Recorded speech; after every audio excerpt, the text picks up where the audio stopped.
புது இந்தியாவை உருவாக்கி கொண்டிருக்கும் இளைய சமுதாயமே உங்கள் எல்லாரையும் பார்க்கறதுல இந்த தருணத்தில் ரொம்ப சந்தோஷப்படுறேன்.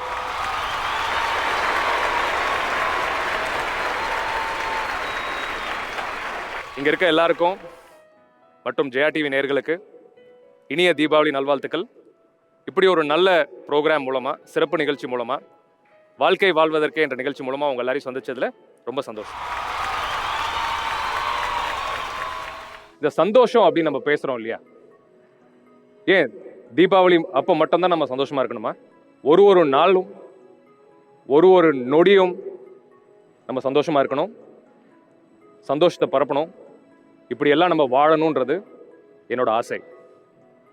எனக்கு மட்டும் இல்லை, உங்கள் எல்லாருக்காகவும் சேர்த்து நான் ஆசைப்படுறேன்.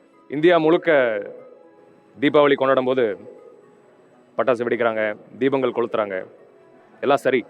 சந்தோஷம் அப்படின்ற தீபத்தை நமக்குள்ளேயும் நம்ம ஏற்றிக்கணும்.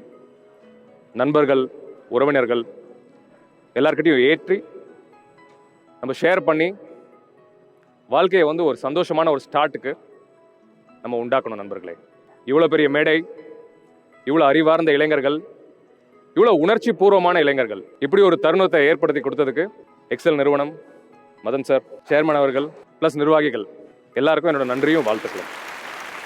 வாழ்க்கைனா என்ன? வந்தோம், இருந்தோம், சென்றோம், இதான் வாழ்க்கையா? எல்லாரும் சொல்ற விஷயம், அந்த பயணம் முக்கியமான ஒரு பயணம் அப்படின்னு எல்லாருமே சொல்றாங்க இல்லையா? பயணத்துலையும் வந்தோம், சும்மா இருந்தோம், சாப்பிட்டோம், நேரத்தை கழிச்சோம், போனோம்னு இருந்தா இந்த வாழ்க்கைக்கு ஒரு அர்த்தமில்லாத வாழ்க்கை ஆயிடும். நண்பர்களே, காலத்தை கடத்துவது வாழ்க்கை அல்ல, காலத்தில் உன் பேரை நிலைநாட்டுவதே வாழ்க்கை. வாழ்க்கை மாறணும், முன்னேறணும், சாதிக்கணும், பெரிய ஆளாகணும். இதெல்லாத்துக்கும் என்ன தேவை? என்ன தேவை? ஒரு சிந்தனை, ஒரு நல்ல சிந்தனை தேவை. சிந்தனை எப்படி இருக்க வேண்டும்? சிந்தனையில் ஒழுக்கம் வேண்டும். Discipline starts with your thoughts. நான் சிகரெட் பிடிக்க மாட்டேன், தண்ணி அடிக்க மாட்டேன் அப்படின்னு பேசுறது சிந்தனை கிடையாது. இதெல்லாம் சரி, நல்ல சிந்தனைகள் தான். இதெல்லாம் பண்ணாம சிந்தனையில அடுத்தவனை பார்த்து பொறாம, அடுத்தவனை பார்த்து போட்டி, சோம்பேறித்தனம் இதெல்லாம் இருந்துச்சுன்னா நீங்க சிகரெட் பிடிக்காம இருக்கிறதுக்கு, குடிப்பழக்கம் இல்லாம இருக்கிறதுக்கு அர்த்தமே இல்லாம போயிடும். ஸோ சிந்தனையில தூய்மை, சிந்தனையில சுத்தம், தெளிவான சிந்தனை, இதுதான் வாழ்க்கை முன்னேற்ற பாதையை நோக்கி ஆரம்பிக்கிறதுக்கு முதல் படி.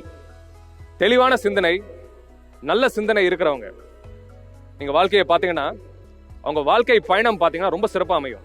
நான் ஏற்கனவே சொன்ன மாதிரி, வாழ்க்கையில ஜெயிக்கணும், முன்னுக்கு வரணும், உலகமே நம்ம பத்தி பேசணும் அப்படின்னா ஒரு விஷயம் நீங்க பண்ணணும். ஒரு புதிய சிந்தனைக்கு நம்ம உயிர் கொடுக்கணும்.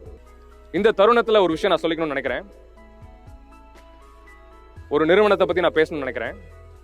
இந்த நிறுவனத்தை நான் பாத்தீங்கன்னா ஒரு சொந்த கார் கிடையாது, ஆனா 40 லட்சம் கார் இந்த நிறுவனத்துல ஓடிட்டு இருக்கு. 65 கண்ட்ரியில ஓடிட்டு இருக்கு. இந்த நிறுவனத்துக்கு ஒரு சர்வீஸ் ஸ்டேஷன் கிடையாது, ஆனா ஒரு நிமிஷமோ, ஏன் ஒரு செகண்ட் கூட மக்கள் சேவை, இந்த கார்கள் மூலமா அவங்க மக்களுக்கு சேவை பண்ணிட்டு இருக்காங்க. ஒரு செகண்ட் கூட அந்த சேவை நின்னது கிடையாது. நம்ம எல்லாருக்கும் தெரியும் அந்த நிறுவனத்தை பத்தி. நம்ம பஸ் ஏறி ஊருக்கு போன காலம், ஒரு இடத்துல இருந்து இன்னொரு இடத்துக்கு போன காலம் மாறி, நம்ம உட்கார்ந்த இடத்துல இருந்து ஒரு பட்டன் மூலமா கார் நம்மளை தேடி வரக்கூடிய அளவுக்கு ஒரு சிந்தனை, ஒரு புதிய சிந்தனைக்கு உயிர் கொடுத்ததுனால அந்த நிறுவனத்தோட இன்னைக்கு வேல்யூவேஷன் தெரியுமா அவங்க எல்லாருக்கும்? 6 லட்சம் கோடி. ஒரு புதிய சிந்தனைக்கு உயிர் கொடுத்ததுனால புதுவிதமான பிசினஸ் உருவாச்சா, ஒரு சமுதாய புரட்சி உருவாச்சா, மக்கள் சேவை மேம்படுத்தப்பட்டு ஒரு புதிய சாதனை உருவாச்சா? ஸோ ஆக மொத்தத்தில் ஒரு தனி மனிதன் சிந்தனையால உருவானதுதான் ஊபர், இவ்வளவு பெரிய நிறுவனம். இந்த மாதிரி ஒரு புதிய சிந்தனையில உயிர் கொடுத்து இப்படி ஒரு விஷயத்தை உருவாக்க முடிஞ்சுன்னா ஏன் உங்களால முடியாது? நீங்களும் சிந்திக்கணும், புதிய சிந்தனைகளுக்கு உயிர் கொடுக்கணும். கொடுப்பீங்களா? ஒரு ரொம்ப முக்கியமான விஷயத்துக்கு உங்களை நான் கொண்டு போகணும்னு நினைக்கிறேன். ரொம்ப முக்கியமான விஷயம். கிரேக் பிலாசபர் ஹெராக்ளிட்டஸ் அவர் சொன்ன ஒரு விஷயம் இந்த தருணத்தை நான் சொல்லிக்கணும்னு நினைக்கிறேன். Change is the only consistent thing. மாற்றம் மட்டுமே நிரந்தரமான ஒரு விஷயம். மாறுதல் வரும் என்பதில் மாற்றமே இல்லை அப்படின்னு கார்ல் மார்க்ஸ் சொன்ன வார்த்தைகளை நம்ம இந்த தருணத்தில் நினைவு கூறணும். மாற்றம் மட்டுமே மாறாதது. ஸோ நேற்றுக்கு நீங்கள் ஒரு விதமான மனுஷராக இருந்தீங்க, இன்னைக்கு ஒரு விதமான மனுஷராக இருக்கீங்கன்னா அதுக்கு நீங்கள் தான் காரணம். வேற யாருமே கிடையாது. உங்க பேக்ரவுண்டோ, சுத்தி இருக்க மக்களோ, உங்க வாழ்க்கை சூழல்களோ கிடையாது. சுவாமி விவேகானந்தர் ரொம்ப அழகா ஒரு விஷயம் சொல்லியிருக்காரு. நேற்று வரைக்கும் வாழ்க்கை எப்படி வேணாலும் இருந்திருக்கலாம், ஏன் இன்னைக்கு கூட வாழ்க்கை எப்படி வேணாலும் இருக்கலாம். பட் நாளைக்கு எப்படி இருக்க போறது அப்படின்றது தீர்மானிக்கிற சக்தியும் ஆற்றலும் நமக்குள்ளதான் இருக்கு, உங்களுக்குள்ளதான் இருக்கு. ஸோ மாறணும் அப்படின்ற போது நம்ம நிறைய பேரை பார்க்குறோம் இல்லையா, சுற்றி கம்பேர் பண்ணிக்கிறோம். என் சொந்தக்காரர் அப்படி இருக்காரு, என் நண்பன் அப்படி இருக்காரு, என் சொந்தக்காரங்க வேற மாதிரி இருக்காங்க. ஏன் கம்பேர் பண்ணிக்கிறீங்க? கம்பேரிசன் நீங்கள் பண்ணிக்கணும்னு நினச்சிங்கன்னா, நேற்றுக்கு நீங்கள் எப்படி ஒரு மனுஷனாக இருந்தீங்களோ அந்த ஒரு மனுஷனோட ஒரு படி இன்னைக்கு ஒரு பெட்டர் மனுஷனாக இருக்கணும் தான் கம்பேர் பண்ணிக்கணுமே தவிர வேற யாரோடையும் கம்பேர் பண்ணிக்க கூடாது. இன்னைக்கு முடிவெடுங்க, இந்த நொடியில முடிவெடுங்க, இந்த நாளில் முடிவெடுங்க, வாழ்க்கை எனக்கு மாறணும் அப்படின்னு. உங்க வாழ்க்கை முன்னேறணும், வெற்றி பயணத்தை நோக்கி போகணும், வாழ்க்கை நல்லா இருக்கணும் அப்படின்னா தன்னைத்தானே மாற்றிக்கக்கூடிய தைரியம் உங்களுக்கு வேணும். இன்னைக்கு நீங்க அந்த முடிவு எடுப்பீங்கன்னு நான் நம்புறேன். நிறைய பேர் கேட்குற விஷயம், என் வாழ்க்கை மாறவே இல்லை, நான் என்ன பண்ணாலும் என் வாழ்க்கை மாறல, முன்னாடி எங்க அம்மா அப்பா எப்படி வாழ்ந்தாங்களோ அதே மாதிரி தான் நான் வாழ்ந்துட்டு இருக்கேன், இன்னி வரைக்கும் எனக்கு ஒரு மாற்றம் தெரியல அப்படின்னா, மாற்றம் அப்படின்னு சொல்ற விஷயம் ஒரு நாள்ல நடக்கக்கூடிய விஷயமா? ஒரு நாள்ல நடக்கக்கூடிய விஷயமா? அப்படி ஒரு நாள்ல ஒரு விஷயம் மாறுச்சுன்னா அது உண்மையான மாற்றமே கிடையாது. முதல்ல உங்க சிந்தனைகள் மாறணும், உங்க எண்ணங்கள் மாறணும், அதுக்கேற்ற மாதிரி உங்க செயல்கள் மாறணும். இதெல்லாம் பண்ணும்போது சேர்ந்து வர மாற்றம் தான் ஒரு நிரந்தரமான மாற்றம். நிரந்தரமான மாற்றம் சொல்றதோட ஒரு வலிமையான மாற்றமா இருக்கும். புரியுது இல்லைங்களா? ஸோ மாறணும்னு ஆசைப்படுறது, ஆனால் இலக்கே தெரியாது, ஓடிக்கிட்டே இருக்கிறது. முதல்ல ஒரு இலக்கை நிர்ணயிக்கணும். நம்ம எங்க போறோம்ன்றது நமக்கு முதல்ல தெரியணும். எங்க போகணும்னு தெரிஞ்சா அதுக்கேற்ற முயற்சி எடுக்கணும். முயற்சி மட்டும் பத்தாது, அதுக்கான செயல்திறன் நம்ம வளர்த்துக்கணும். இதெல்லாம் சேர்ந்து நம்ம பண்ணும்போது எஸ் கண்டிப்பா மாற முடியும், ஒரு பெரிய அளவில் மாற்றம் கண்டிப்பா வரும். ஒரு டாக்டரா ஒரு விஷயம் ஷேர் பண்ணிக்கணும்னு நினைக்கிறேன். நம்ம மூளையில வந்து ஹிப்போ கேம்பஸ் அப்படின்னு சொல்லிட்டு ஒரு இடம் இருக்கு. நம்ம யோசிக்கிற விஷயமா இருக்கட்டும், நம்ம செய்யணும்னு நினைக்கிற விஷயமா இருக்கட்டும், நம்ம சிந்தனைகளா இருக்கட்டும், இதெல்லாமே வந்து இந்த ஹிப்போ கேம்பஸ் மூலமா தான் தயாராகி ஒரு உருவம் எடுக்குது. ஸோ இந்த ஹிப்போ கேம்பஸ் எப்பவுமே ஒரு விஷயம் ஒரு மனுஷன் அணுகும்போது, இல்லை வாழ்க்கை சூழல் அணுகும்போது என்ன சொல்லும் தெரியுமா? நான் எதுக்கு இதை பண்ணணும், why should I do it. சரி, அந்த மனுஷன் அதையும் மீறி ஒரு லெவல் சிந்திக்கிறாருன்னு வச்சுக்கோங்களேன். அந்த நேரத்தில் அது சொல்லும், ஐ கான்ட் டூ இட், இது என்னால் பண்ண முடியாது. மூணாவது, இன்னும் நம்ம கொஞ்சம் சிந்தனை கொடுத்தோம்னா, I will try to do it அப்படின்னு சொல்லும். ட்ரை பண்ணி பார்க்கலாமே அப்படின்னு. நீங்கள் ட்ரை பண்ணி அந்த விஷயத்தை ஆரம்பிக்கும் போது நாலாவது stage, I can do it.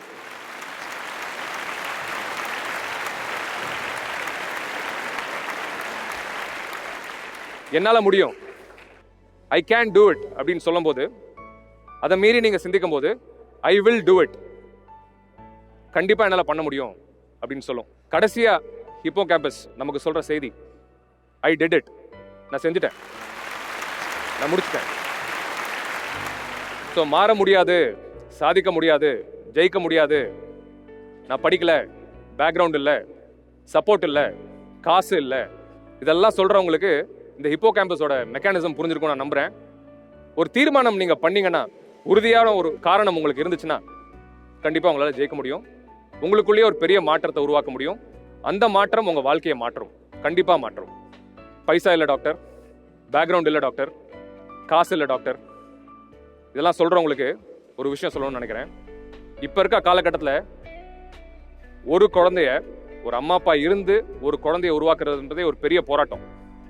ஒரு குழந்தைய உருவாக்கி பார்த்தா அதோட வலி, வேதனை, போராட்டங்கள் ஒரு மனுஷனுக்கு புரியும். கூடி சீக்கிரம் உங்க எல்லாருக்கும் புரியும். அது நான் சொல்ல போகிற ஒரு விஷயம். நிலவில் வீடு கட்ட முடியுமா? Can we construct a house in the moon? முடியுமா? முடியும், நடக்க போகுது. 50 வருஷம் ஆகலாம், 100 வருஷம் ஆகலாம், பட் நடக்க போகுது. மனுஷன் நிலவுக்கு போக முடியாதுன்னு சொன்ன காலம் இருந்துச்சு, மனுஷன் போனான். அதே தருணத்தில் நம்ம மேரத்தான் ரன்னிங் தெரியும் இல்லையா? நம்ம எல்லாரும் ஓடுறோம். மேரத்தான் ரன்னிங் பார்த்தீங்கன்னா 2 மணி நேரத்துக்குள்ள மேரத்தான் ஓடி முடிக்க முடியும்னா அது வந்து நிலவில் வீடு கட்டுறதுக்கு சமமான ஒரு சாதனைன்னு சொல்லலாம். இந்த சாதனை 1.5 வாரத்துக்கு முன்னாடி நடந்திருக்கு. இலியூத் கிப்சோகா அப்படின்னு சொல்லிட்டு கென்யன் நாட்டை சேர்ந்த ஒருத்தர் அந்த சாதனையை உண்டு பண்ணியிருக்காரு. 2 மணி நேரத்தில் மேரத்தான் ஓடி இருக்காரு. இது சாத்தியமே இல்லாத ஒரு விஷயம். வாய்ப்பே கிடையாது. ஹியூமனிட்டியில் இது வரைக்கும் மனுஷன் உருவான காலத்துலேருந்து இன்னி வரைக்கும் இது நடந்த ஒரு விஷயமே கிடையாது. யாருமே பண்ணது கிடையாது.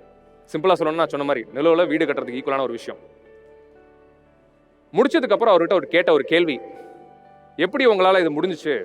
இது சாத்தியமே இல்லை, இது வரைக்கும் பண்ணதே கிடையாது. ஏன் மனுஷன் பிறந்த காலத்துலேருந்து இது வரைக்கும் யாருமே பண்ணதே கிடையாது, மனுஷன் உருவான காலத்துலேருந்து இன்னி வரைக்கும் யாருமே இதை பண்ணது கிடையாது அப்படின்னு பேசினாங்க. கேட்டபோது அவர் சொன்னாராம், என்னால் முடியும்னு நான் நம்பினேன்.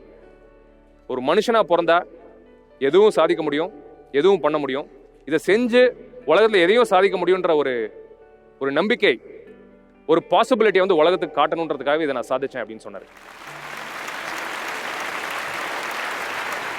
அதோட முடிஞ்சிடறது கிடையாது. நான் சொன்னேன் இல்லையா, பெற்றோர்கள் 2 பேர் இருந்தாலே ஒரு குழந்தையை உருவாக்குறது கஷ்டம். கென்யா நாடு பொதுவாகவே பார்த்தீங்கன்னா வறுமைக்கு உள்ளான ஒரு நாடு. அங்கே இவருக்கு அப்பா கிடையாது, இவரை வளர்த்தது அவங்க அம்மா. 4 குழந்தைங்க, 4 குழந்தைங்கள ஒரு குழந்தை இவர். அவங்க அம்மா டீச்சராக வேலை பார்த்து, சாப்பாட்டுக்கே வழி இல்லாத குடும்பம். டீச்சராக வேலை பார்த்து 4 குழந்தைங்கள படிக்க வைக்கிறது ரெண்டாவது. சாப்பாடு இருந்தால் போதும், இன்னைக்கு 2 வேளை சாப்பாடு இருந்தால் போதும் நினச்சி வளர்ந்த ஒரு குடும்பத்திலேருந்து உருவானவர் தான் இந்த மேரத்தான் ரெக்கார்டை பிரேக் பண்ணவர். இப்படி ஒரு சாதனையை கிரியேட் பண்ணவர். இதெல்லாம் உடைக்கணும், உங்கள் சிந்தனைகளை உடைக்கணும், உங்களுக்குள்ள இருக்கிற அந்த வெறியை தூண்டணும். நிறைய பேர் சொல்றது வந்து அந்த கோவத்தை சேனலைஸ் பண்ண தெரியல, எனக்குள்ள வர அந்த அந்த அந்த தீவிரமான ஒரு உணர்வை சேனலைஸ் பண்ண தெரியலன்னு. ஒரு கோபம் வருது, தீவிரமான ஒரு உணர்வு வருதுன்னா ஆக்கப்பூர்வமான ஒரு திசையில தான் நம்ம அதை கொண்டு போகணும். அதை கொண்டு போக முடிஞ்சிச்சுன்னா கண்டிப்பா இந்த மாதிரி பல சாதனைகள் இங்க இருக்க ஒருத்தராலையும் கண்டிப்பா உருவாக்க முடியும். நம்ம அப்துல் கலாம் ஐயா பத்தி நிறைய பேசியிருக்கோம். இஸ்ரோ உருவான கதை, இஸ்ரோல வந்து இவ்வளவு தூரம் அந்த பயணம், இந்தியன் ஸ்பேஸ் ரிசர்ச் ஆர்கனைசேஷனோட பயணம் நம்ம எல்லாருக்கும் தெரியும். சந்திராயன் 2 ஆல்மோஸ்ட் நிலவில் லேண்ட் ஆகி ஆர்பிட்டில் போய் தான் அது மிஸ் ஆச்சு.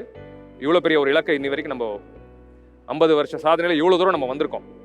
இன்னைக்கு அதுக்கு டைரக்டராக இருக்கிறவர் வந்து சிவன், நம்ம எல்லாருக்கும் தெரியும். நம்ம எல்லாரும் இன்னைக்கு பேண்ட் போட்டிருக்கோம், ஷர்ட் போட்டிருக்கோம். அவர் முதல்ல பேண்ட் போட்டதே வந்து அவர் இன்ஜினியரிங் காலேஜ் அட்மிஷன் கிடைச்சதுக்கு அப்புறம் தானே. அது கூட பேண்ட் போடுறது முக்கியம் கிடையாது, பேண்ட் வாங்குறதுக்கு காசு கிடையாது. வேஷ்டி கட்டி வெறும் செருப்போட தான் அவர் இன்ஜினியரிங் காலேஜை வந்து அவர் முடிச்சாரு. அவர் உருவான கதை நான் ஏற்கனவே சொன்ன மாதிரி இந்த மேரத்தான் ரன்னர் ஈலியோத் உருவான மாதிரி தான் கிட்டத்தட்ட. அவங்க அப்பா வந்து அவரை படிக்க அனுப்புனதே எதுக்குன்னா, மாந்தோப்பு, அவர் வளர்ந்த இடம் வந்து ஒரு மாந்தோப்பு. இதே மாதிரி சாப்பாட்டு கஷ்டப்படுற ஒரு குடும்பம். அவர் அப்பா வந்து காலையில் வந்து இவர் மாந்தோப்பில் வேலை செஞ்சுட்டு அதுக்கப்புறம் ஸ்கூலுக்கு போயிட்டு வந்து மாந்தோப்பில் வேலை செய்ய சொல்வாராம். அப்படி உருவானவர் தான் அவர். நம்மலாம் சொல்கிறோம் இல்லையா, நமக்கு வந்து நிறைய பேர் சொல்கிறது, நான் நினச்ச டிகிரி என் கையில் கிடைக்கல, நினச்ச காலேஜில் என்னால் படிக்க முடியல, நினச்ச கோர்ஸ் என்னால் சூஸ் பண்ண முடியல, எல்லாத்துக்குமே ஒரு எக்ஸ்கியூஸ் சொல்கிறோம் இல்லையா. சிவன் உருவான கதை பார்த்தீங்கன்னா, சின்ன வயசுலேருந்து அவர் எதிர்பார்த்த எந்த விஷயமே அவர் கிடைக்கல. வறுமைன்றது ஒரு பக்கம், குடும்பம் கஷ்டப்பட்டாங்கன்றது இன்னொரு பக்கம். அவர் எதிர்பார்த்த எதுவுமே அவர் கிடைக்கல. அவர் பிடெக் படிக்கணும்னு ஆசைப்படும் போது அவங்க அப்பா சொன்னாராம், நீ முதல்ல ஸ்கூலில் முடி, இதுக்கே நம்ம காசு கஷ்டப்பட்டு இருக்கோம், நீ பிடெக் படிக்கணும்னு ஆசைப்பட்ட என்னால் படிக்க வைக்க முடியாது, வேணா பிஎஸ்சி சேர்த்து விடுறேன் படி. ஏன்னா அந்த காலத்து பிஎஸ்சி சீட் கிடைக்கிறது கொஞ்சம் ஈஸியாக இருந்த ஒரு காலம். அப்போ அவர் என்ன பண்ணாராம், சரி பிடெக் கிடைக்கல, கிடைச்ச பிஎஸ்சி நம்ம நல்லா படிப்போம், முழுமையாக படிப்போம் அப்படின்னு நினச்சி படித்தாராம். அப்புறம் கொஞ்சம் நாள் ஆச்சு, அப்புறம் ஒரு பிடெக் சீட் கிடைச்சது, எம்ஐடியில் படித்தார். ஒரு காலகட்டத்திலையும் அவர் வந்து இந்த ஸ்பேஸ் ஆப்ரேஷன்ஸில் ரொம்ப இன்ட்ரெஸ்டாக. இப்போ தான் சந்திராயனில் தான் கடைசியாக வந்திருக்காரு. அதுக்கு முன்னாடி அவர் கடந்து வந்த பாதை நான் சொல்கிறேன். ஒரு கட்டத்திலையும் அவர் என்ன பண்ணணும்னு நினச்சாரோ, இஸ்ரோக்குள்ளே அவர் கிடைக்கணும், அதாவது ஸ்பேஸ் ஆப்ரேஷன்ஸ்குள்ளே போகணும்னு நினைக்கும் போது அவருக்கு அதுக்கான வேலை கிடைக்கல. பிஎஸ்எல்வியில் கிடைச்சுதான். பட் பிஎஸ்எல்வியில் பெஸ்ட்டாக அவர் உருவானார். ஸோ கடைசியாக சந்திராயன் வந்துச்சு. சந்திராயனையும் ஒரு பெரிய வெற்றி பயணமாக அவர் கொண்டு வர முடிஞ்சு. அவர் வாழ்க்கையிலேருந்து நம்ம கற்றுக்க வேண்டிய பாடம், புலம்பக்கூடாது. சத்தியமாக வாழ்க்கையை பற்றி புலம்பாதீங்க. இது கிடைக்கல, அது கிடைக்கல, இது இல்லை, அது இல்லை, நினச்ச மாதிரி நடக்கல, புலம்பாதீங்க. இன்னையோட இன்னைக்கு புலம்புற குணத்தை நம்ம தூக்கி போடுறோம். நமக்கு என்ன கிடைக்குதோ அதில் நம்ம 200% நம்ம இன்வால்வ் ஆனோம்னா கண்டிப்பாக அதை ஒரு ஏணியாக யூஸ் பண்ணி நம்ம வாழ்க்கையை சாதிக்க முடியும். வாழ்க்கையிலேருந்து ஒரு வெற்றி பயணத்தை நம்ம கண்டிப்பாக கிரியேட் பண்ண முடியும். ஸோ வாழ்க்கைன்றது நீங்கள் உங்களுக்கு உருவாக்கிக்கிற விஷயம்தான். உங்கள் சூழல்களோ சமுதாயமோ சத்தியமாக கிடையாது. உங்கள் வாழ்க்கை இன்னைக்கு நல்லா இருக்குன்னாலும் அதுக்கு நீங்கள் தான் காரணம், நல்லா இல்லைன்னாலும் அதுக்கு நீங்கள் தான் காரணம். உங்கள் வாழ்க்கை சூழலை மாற்றிக்கிறதுக்கு இன்னிலிருந்து புலம்புற பழக்கத்தை நீட நம்ம விடுறோம். நம்ம இந்தியர்கள்கிட்ட ஒரு நல்ல விஷயம், நம்ம உலகத்தில் நம்ம பல சாதனைகள் பண்ணியிருக்கோம், பல விஷயங்கள் செஞ்சுருக்கோம். ஆனால் ஒரு காமன் விஷயம் வந்து எல்லா நம்ம இந்திய குடும்பங்களில் பண்ணக்கூடிய ஒரு விஷயம், சேமிப்பு. அமெரிக்க அதிபர் முதற்கொண்டு பல பேர் சொன்ன ஒரு விஷயம், இந்தியர்கள் கிட்ட இருந்து நம்ம கற்றுக்க வேண்டிய விஷயம் உழைப்பு, கடின உழைப்பு. கண்டிப்பாக எல்லாருக்கும் தெரிஞ்ச விஷயம். இதுக்கு மேலே கற்றுக்க வேண்டிய ஒரு விஷயம் சேமிக்கிறது. 50 பைசா கிடைச்சா கூட நம்ம சேமிப்போம் இல்லையா? ஏன்னா சேமிச்சா நமக்கு தெரியும் அது செல்வம் அப்படின்னு. இவ்வளோ உன்னிப்பாக நம்ம சேமிக்கிறோம். பணக்காரர் ஆகணும், வாழ்க்கையில் செல்வேந்தர் ஆகணும், ஜெயிக்கணும், நல்லா இருக்கணும், வாழ்க்கை நல்லா இருக்கணும் அப்படின்னு நினச்சி நம்ம சேமிக்கிறோம் இல்லையா? பைசா சேமிக்கிறோம், தங்கத்தை சேமிக்கிறோம், வெள்ளியை சேமிக்கிறோம். இது எல்லாத்துக்கும் மேலே சேமிக்க வேண்டிய ஒரு விஷயம் எது தெரியுமா? உங்கள் வாழ்க்கை நல்லா இருக்கணும்னா ஒரு ரொம்ப பெரிய விஷயம். அது என்ன? உங்கள் நேரத்தை சேமிக்க நீங்கள் கற்றுக்கணும். உங்கள் டைமை சேமிக்க நீங்கள் கற்றுக்கணும். டைம் எப்படி டாக்டர் சேமிக்கிறது? தேவையில்லாத விஷயங்கள் நம்ம பண்ணி டைம் வேஸ்ட் பண்ணக்கூடாது. நம்பர் 1. தேவையில்லாத சிந்தனைகள், பழசை நினைச்சு, பழசன் கிடையாது, ஒரு இளைஞரும் சரி, ஒரு நபரும் வாழ்க்கையில் பல சூழல்கள்லேருந்து நம்ம மீண்டு வரோம். பாஸ்ட்னு சொல்கிறோம் இல்லையா? ஒரு காலகட்டத்தில் நம்ம தாண்டி தான் நம்ம இன்னைக்கு இருக்கிற மனுஷன் நம்ம வந்திருப்போம். ஸோ பழசு நடந்து முடிஞ்சே நினச்சி டைம் வேஸ்ட் பண்ணுறது, அது பண்ணக்கூடாது. தேவையில்லாத விஷயங்கள் பண்ணி டைம் வேஸ்ட் பண்ணுறது. என்டர்டெயின்மெண்ட் ஓகே, ஓரளவுக்கு நீங்கள் பிடிச்ச விஷயங்கள் பண்ணுங்கள், சோஷியல் மீடியாவில் டைம் ஸ்பெண்ட் பண்ணுங்கள், சினிமா பார்க்கணுன்னா பாருங்கள், எல்லாம் ஓகே. பட் அது மட்டுமே வாழ்க்கையோட மூலாதாரமாக இருக்கக்கூடாது. நம்ம இலக்கு நமக்கு கிளியராக தெரிஞ்சிச்சுன்னா, நம்ம எங்கே போய் சேர போகிறோம், வாழ்க்கையில் நம்ம என்னவா ஆக போகிறோம் நமக்கு கிளியராக தெரிஞ்சிச்சுன்னா, அதை நோக்கி நம்ம எடுக்கிற ஒரு முயற்சி, ஒரு படி, ஒரு விஷயம், நம்ம செயல்திறன் வளர்த்துக்கக்கூடிய விஷயமா இருக்கட்டும், நம்ம முன்னேறதுக்கான விஷயமா இருக்கட்டும், அதில் நேரம் செலவழிக்கணும். அதில் நேரம் செலவழிச்சிங்கன்னா அது உங்கள் நேரத்தை சேமிக்கிறதுக்கு ஒரு ஈக்குவலான ஒரு விஷயம் ஆகும். ஸோ ஆக மொத்தத்தில் ரொம்ப முக்கியமான விஷயம், நம்ம சேமிக்க வேண்டிய விஷயம் பணம், தங்கம், இது எல்லாத்துக்கும் மேலே நேரம். முக்கியமாக இளைஞர்களாக நம்ம சேமிக்க வேண்டிய விஷயம் நேரம். அடுத்த ரொம்ப ஒரு முக்கியமான விஷயம் நம்ம எல்லாரும் பண்ணணும், நம்ம தெரியாமல் பண்ணுற ஒரு விஷயம் கூட நம்ம எடுத்துக்கலாம். Procrastination is what we say. தள்ளி போடுறது. நம்ம ஏதோ ஒரு விஷயம் பண்ணணும்னு நினைக்கிறோம், பட் தள்ளி போடுறோம். தள்ளி போடுறது தான் தோல்வியின் முதல் படி. வாழ்க்கையில் நீங்கள் விஷயங்கள் தள்ளி போட ஆரம்பிச்சிங்கன்னா தள்ளி போட்டுக்கிட்டே தான் இருப்பீங்க கடைசி வரைக்கும், விஷயங்கள் பண்ண மாட்டீங்க. இன்னைக்கு ஒரு விஷயம் பண்ணணும்னு தோணுதுன்னா இன்னைக்கே பண்ணுங்க. நாளைக்கு பண்ணலாம் அப்படின்னு நினைக்கும் போது நாளைக்கு திருப்பி தோணும் இன்னொரு நாள் பண்ணிக்கலாமே அப்படின்னு. சரி, அந்த இன்னொரு நாளுக்கும் போனீங்கன்னா இன்னொரு நாள் பண்ணிக்கலாம்னு தோணும். ஸோ அதுக்கு முடிவே கிடையாது. தயவு செய்து இன்னைக்கு உங்களுக்கு ஒரு ஐடியா வருது, இல்லை ஒரு விஷயம் செய்யணும்னு தோணுதுன்னா இன்னைக்கே செஞ்சு முடிங்க. செஞ்சு முடிக்க ஆரம்பிச்சிங்கன்னா நீங்கள் பார்ப்பீங்க எவ்வளோ ஒரு செயல்திறன் படைச்ச மனுஷனா நீங்கள் மாறலாம். ப்ளஸ் எவ்வளோ டைமை நீங்கள் சேவ் பண்ணலாம். நிறைய பேர் புலம்புறாங்க, இது என் வாழ்க்கையில் நடக்கலை, அது என் வாழ்க்கையில் நடக்காது. தள்ளி போட்டே இருந்தால் எதுவுமே நடக்காது. ஏன் டெய்லி குளிக்கிறீங்க? ஏன் நாளைக்கு குளிச்சுக்கலாமே? ஏன் இன்னொரு நாள் தள்ளி போட்டு குளிச்சுக்கலாமே? என்ன ஆகும்? உடம்பு கெட்டு போயிடும். நமக்கும் நல்லதில்லை, நம்ம சுற்றி இருக்கவங்களுக்கும் நல்லது கிடையாது இல்லையா? டெய்லி குளிக்கிறோம் இல்லையா? ஸோ அந்த மாதிரி சிந்தனைகளும் நம்ம அப்பப்போ தோன்ற சிந்தனைகள் நம்ம வாழ்க்கையை முன்னேறதுக்கான ஒரு சிந்தனையாக இருந்துச்சுன்னா, நம்ம ஜெயிக்கிறதுக்கான ஒரு சிந்தனையாக இருந்துச்சுன்னா அன்னன்னைக்கே செஞ்சு முடிங்க. இல்லைனா நம்ம எண்ணங்களும் சிந்தனைகளும் அதுவும் அழுக்காயிடும். ஸோ இன்னைக்கு ஒரு விஷயம் உங்களுக்கு தோணுச்சுன்னா அதை பண்ணி முடிப்பீங்களா? எல்லாரும் மூஞ்சிலையும் அப்படி ஒரு தீவிரத்தை நான் பார்க்குறேன். உங்களுக்காக நான் கைத்தரணும்னு நினைக்கிறேன் இந்த வாட்டி. நான் எப்பவுமே எனக்கு சொல்லிக்கிட்டது ஒரு விஷயம் இருக்கு, துருப்பிடிச்சு உபயோகம் இல்லாமல் போறதோட நான் வாழ்க்கையில் உழைச்சு தேயறதுக்கு ரெடியாக இருக்கேன் அப்படின்னு. ரொம்ப தீவிரமாக நான் சின்ன வயசுல சொல்லிக்கிட்டது. ஏன்னா என் கண்ணு முன்னாடி பல மக்களை பார்த்துருக்கேன். சோம்பேறித்தனத்தினால இதே எப்போ செய்யணும் இல்லை இந்த நொண்டி சாக்கு சொல்லிட்டே சுற்றிட்டு இருப்பாங்க நிறைய பேர். பார்த்துருக்கீங்களா? நீங்கள் அவங்கள பார்த்துக்கிட்டே இருக்கணும் வாழ்க்கையில். அவங்கள மாதிரி ஆகிடக்கூடாது. அவங்கள பார்த்துட்டே இருங்களேன். நீங்கள் செய்கிறது செஞ்சுட்டே இருங்க, அவங்கள பார்த்துட்டே இருங்க. ஒரு காலகட்டத்தில் நீங்கள் எங்கேயோ இருப்பீங்க, அவங்க எங்கே இருக்காங்கன்னு பார்த்தீங்கன்னா அதே இடத்துல கூட இருக்க மாட்டாங்க, இன்னும் பின்னாடி போயிருப்பாங்க. ஸோ ஆக மொத்தத்தில் நொண்டி சாக்கு சொல்கிறத நீங்கள் நம்ம தூக்கி போடுறோம்.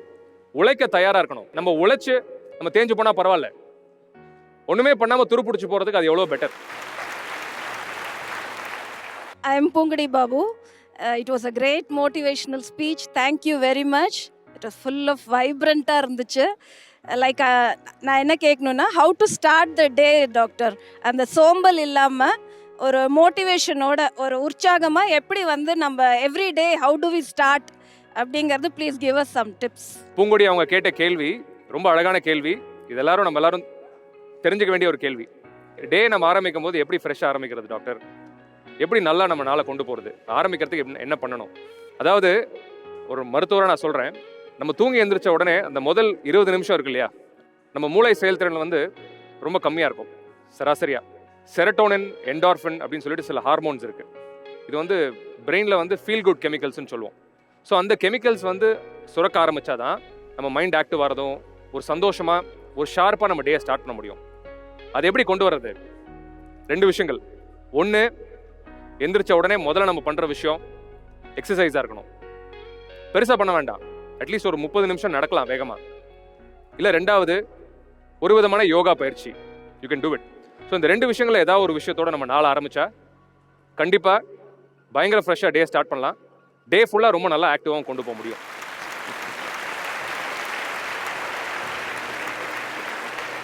Hi sir, I'm Krithika. இங்கே தான் செகண்ட் பிஏ இங்கிலீஷ் பண்ணிகிட்ருக்கேன். எனக்கு என்ன டவுட்னா, நம்மளை சுற்றி டாமினேட் பண்ணுற பர்சன்ஸ் நிறையா இருக்காங்க. நான் முன்னாடி வரணும்னு நினச்சாலுமே நம்மளை நிறைய பேர் டாமினேட் பண்ணுறாங்க. ஏதாவது ஒன்று ஃபஸ்ட்டு பண்ணாலுமே நம்மளை டாமினேட் பண்ணி சக்ஸஸ் பண்ணுறவங்க நிறையா பேர் இருக்காங்க. அதுலேருந்து நான் எப்படி வெளியே வர்றது? ரொம்ப அழகான கேள்வி. சுற்றி இருக்கவங்க எல்லாருமே நான் டாமினேட் பண்ணுறாங்க, நான் எப்படி மேலே வர்றது? ரொம்ப மனசு கஷ்டமாக இருக்குது. கிருத்திகா, 2 விஷயங்கள் இதில் இருக்குது. ஒன்று, அடுத்தவங்க நம்மளை டாமினேட் பண்ணுறாங்கன்னு நம்ம நினைக்கிற சிந்தனையே தப்பு. நமக்குள்ளே ஏதாவது ஒரு விஷயம் இன்செக்யூராக நம்ம ஃபீல் பண்ணாதான் அடுத்தவங்கள நம்மளை டாமினேட் பண்ணுறாங்கன்ற ஒரு ஃபீலிங் நமக்கு வரும். இது வந்து எல்லா தொழிலையும் நானே வளர காலத்தில் பார்த்துருக்கேன். அதாவது டாமினேட் பண்ணுறதுன்னு சொல்கிறதோட அடுத்த மனுஷங்கிட்ட இருக்கிற அந்த இன்செக்யூரிட்டின்னு சொல்லுவோம் இல்லையா, அவங்களுக்குள்ள ஒரு இயலாமை ஒன்று இருக்கும். அது தாழ்வு மனப்பான்மையாக இருக்கலாம், இல்லை அவங்களால முடியலன்னு ஒரு ஃபீலிங்காக இருக்கலாம். அதை வந்து அடுத்தவங்க மேலே எப்படி காட்டுறது? தான் ஒரு பெரிய ஆளை மாதிரியும் அடுத்தவங்க தனக்கு கீழே மாதிரியும் அப்படி காமிச்சு தான் அந்த ஒரு ஆட்ரிபியூட் இருக்கும். யார் என்ன டாமினேட் பண்ணாலும் சரி, உங்களுக்குள்ள திறமை இருந்துச்சுன்னா, எதையும் அடிச்சு உடச்சிட்டு வந்துடலான்ற தில் இருந்துச்சுன்னா, யார் என்ன டாமினேட் பண்ணாலும் உங்களை டாமினேட் பண்ண முடியாது. நீங்க ஜெயிக்கணும்னு இருந்துச்சுன்னா ஜெயிச்சு தான் ஆவீங்க. ஒரு விஷயம் மட்டும் சொல்லிக்கணும்னு நினைக்கிறேன். டாக்டர் மதன் கார்த்திக் பத்தி ஒரே ஒரு வார்த்தை நான் சொல்லணும்னு நினைக்கிறேன். ஆரம்பத்தையே சொல்லணும்னு நினைச்சேன். என்னோட ஜூனியர் அவரு. அதாவது கர்வம் சொல்லுவாங்க இல்லையா, வாழ்க்கையில் எல்லாருமே ஒரு கட்டத்துக்கு போனதுக்கப்புறம் தலகணம் வரும், திமிரு வரும். என்னைக்கு அது வர ஆரம்பிக்குதோ கண்டிப்பாக வாழ்க்கையில் வந்து நம்ம கீழ் நோக்கி பாதையை நம்ம தேடி போக ஆரம்பிச்சிரும் ஜென்ரலாக. மதன் பொறுத்த வரைக்கும் நான் வந்து ஒரு 10 வருஷம் முன்னாடி எப்படி பார்த்தனோ, காலேஜில் அவர் எப்படி இருந்தாலும் எனக்கு தெரியும். ஒரு கேன்டீனில் இருக்கிற ஒரு பையன்கிட்ட கூட, அண்ணா சாப்பிட்டீங்களா, அண்ணா எப்படி இருக்கீங்க, அந்த ஒரு வார்த்தை. Down to earth person. So அந்த ஒரு குவாலிட்டி நம்ம மதன் கிட்ட நம்ம எல்லாமே கூட கற்றுக்கலான்றது இந்த நேரத்தில் நான் சொல்லிக்கணும்னு ஆசைப்படுறேன்.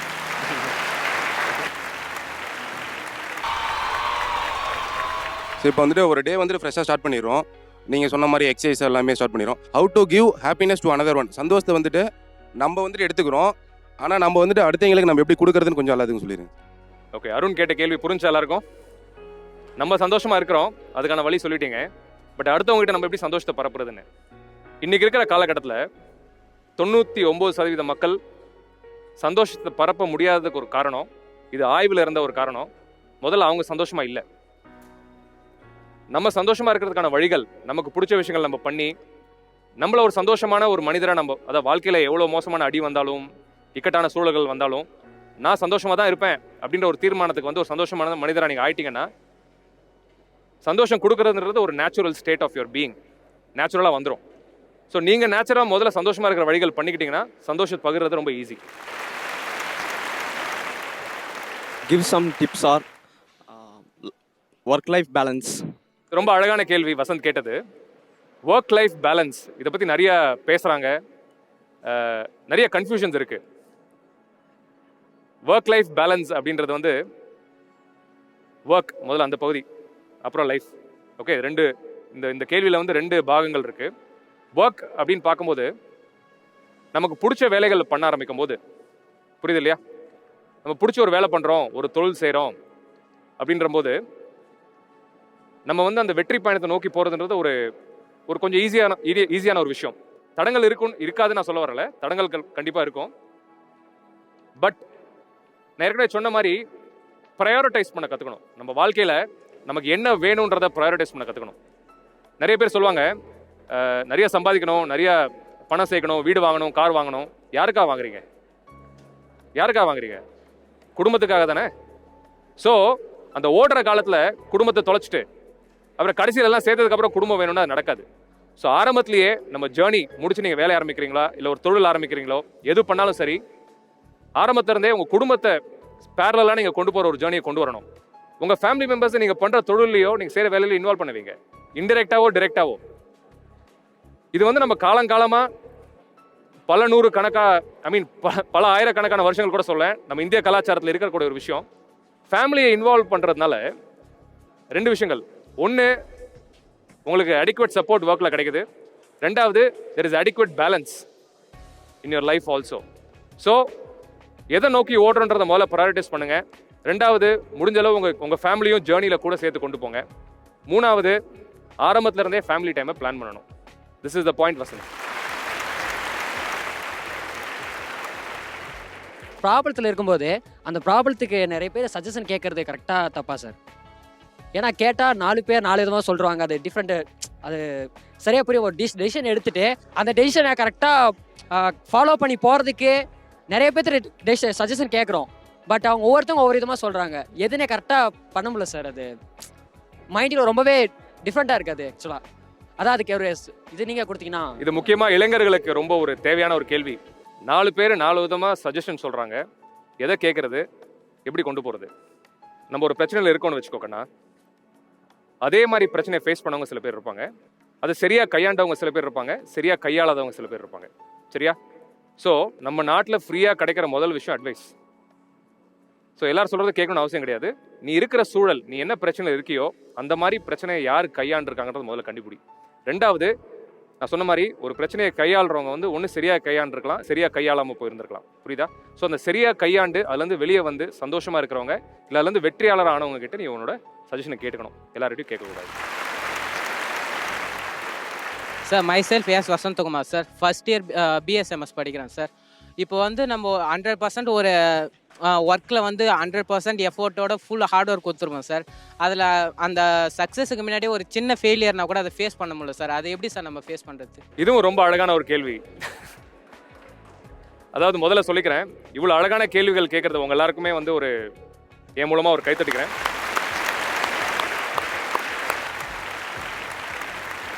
அதாவது 100% நம்மளை கொடுத்து ஒரு விஷயம் செய்யும் போது தோல்வி வந்தால் எப்படி தாங்கிக்கிறது, எப்படி ஹேண்டில் பண்ணுறது. நம்ம எல்லாருக்கும் இந்த பல்பு தெரியும் இல்லையா? தாமஸ் ஆல்வா எடிசன் 1 தப்பு 2 தப்பு இல்லை, 1000 தப்புகளுக்கு அப்புறம் கண்டுபிடிச்சது தான் குண்டு பல்பு. புரியுது இல்லையா? ஸோ ஒரு விஷயம் செய்கிறோம், தோல்வி ஆறோம் அப்படின்னா அதுலேருந்து அந்த பாடத்தை கற்றுக்கிட்டு நம்ம திருப்பி ஓட ஆரம்பிக்கணும். புரியுது இல்லையா? ஸோ தோல்வியை பார்த்து பயப்படுறவன் என்றைக்குமே வாழ்க்கையில் ஜெயிக்க முடியாது. இன்னைக்கு சாதிச்சவங்க எல்லாருமே,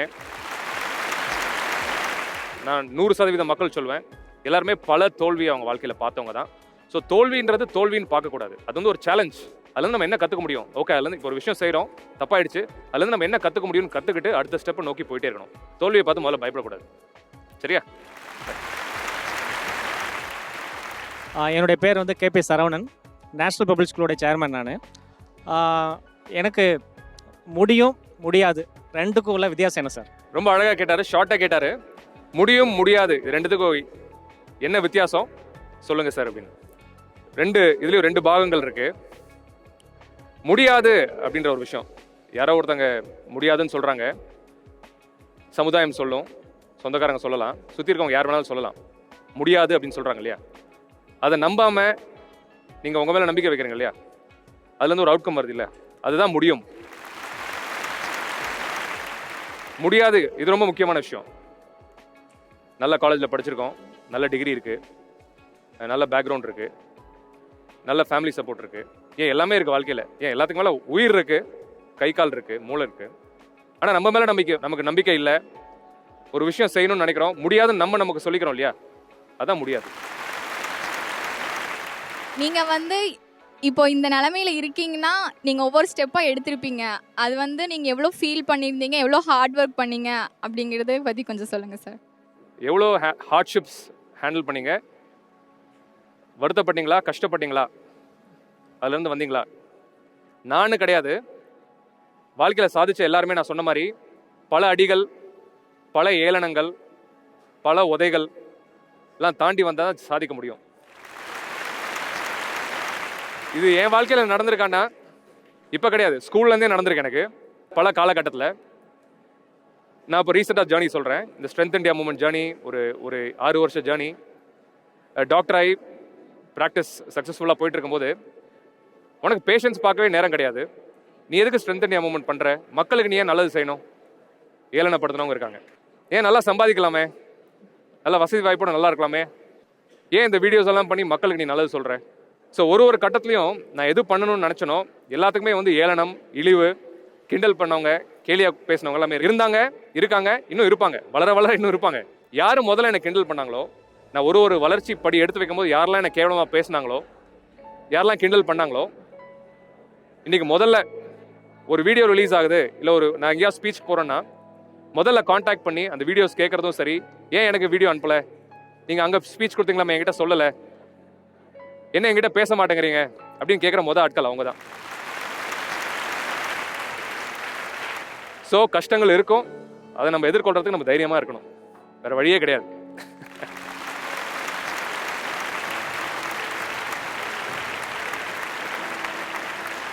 இவ்வளோ பேசியிருக்கோம். மாற்றம், காந்தியடிகள் ரொம்ப அழகா சொல்லியிருக்காரு இல்லையா, be the change you want to see. மாற்றம் அப்படின்ற விஷயம் உங்களுக்குள்ள இருந்து ஆரம்பிக்கணும். நீங்க என்ன மாற்றம் சமுதாயத்தில் பார்க்கணும்னு நினைக்கிறீங்களோ அது உங்களுக்குள்ள இருந்து ஆரம்பிக்கணும். நேதாஜி சுபாஷ் சந்திர போஸ் ரொம்ப அழகா ஒன்று சொல்லியிருக்காரு, எனக்கு ரொம்ப பிடிச்ச ஒரு விஷயம். சின்ன வயசுல இருந்து ரொம்ப தீவிரமான ஒரு இளைஞன். No big or real change in history has happened because of discussions. It has happened only because of actions. நீங்க திரும்பி பார்த்தீங்கன்னா சரித்திரத்தில் எவ்வளோ பெரிய விஷயமா இருக்கட்டும், பேச்சால மட்டுமே அது நடந்த ஒரு விஷயம் கிடையாது. பேசணும், தெளிவான சிந்தனை அதுலேருந்து உருவாகணும், ப்ளஸ் அதுக்கான செயல்கள் நம்ம செய்யணும், அதுக்கான முயற்சிகள் நம்ம எடுக்கணும், அதுக்கான செயல்திறன் நம்ம வளர்த்துக்கணும். அப்பதான் there will be a real change. So எல்லாருக்கும் நான் சொல்லிக்கிறது, மாற்றம் வேண்டும், மாற்றம் வேண்டும். உங்கள் வாழ்க்கை மாற மாற்றம் வேண்டும், உங்கள் வாழ்க்கை முன்னேற மாற்றம் வேண்டும். உங்களார்கிட்ட உறக்க கேட்கிறேன், நான் மாற தயார், நீங்க மாற தயாரா? மாறுவோம்.